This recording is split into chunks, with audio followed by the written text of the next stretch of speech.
नमस्कार, मी मंजिरी निवास चौगले. संचार टाइम्स न्यूजमध्ये आपले स्वागत आहे.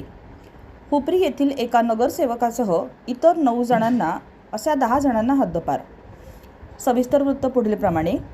हातकणंगले तालुक्यातील हुपरी येथील SM बॉईज गँगचे नगरसेवक सागर शरद माळी, शोएब रियाज मुल्ला, शाहरुख मैनुद्दीन मुजावर, शुभम उमेश घोरपडे, साईराज सुनील गजरे, मोहीन मैनुद्दीन मुजावर, अक्षय अनिल मोडीकर, रोहित उर्फ ऋत्विक अनिल मोडीकर, दीपक रमेश पाटील, केतन महावीर ठगरे असे 10 जणांना 1 वर्षाकरता हद्दपारीची नोटीस बजावण्यात आली आहे.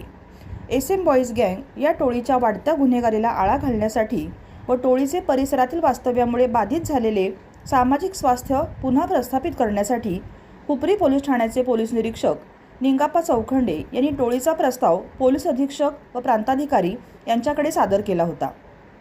त्या अनुषंगाने टोळीच्या वाढत्या गुन्हेगारीस प्रतिबंध व्हावा, तसेच सार्वजनिक शांतता, सुव्यवस्था, नागरिकांचे जीवित व मालमत्तेची सुरक्षा असे सार्वत्रिक हित लक्षात घेऊन प्रांताधिकारी व कोल्हापूर जिल्ह्याचे पोलीस अधीक्षक योगेश कुमार गुप्ता यांनी 16 मार्च 2026 रोजी 10 जणांना कोल्हापूर जिल्ह्याच्या हद्दीतून 1 वर्षाकरिता हद्दपारीची नोटीस बजावली आहे. संचार टाइम्ससाठी प्रतिनिधी अल्लाउद्दीन मुल्ला.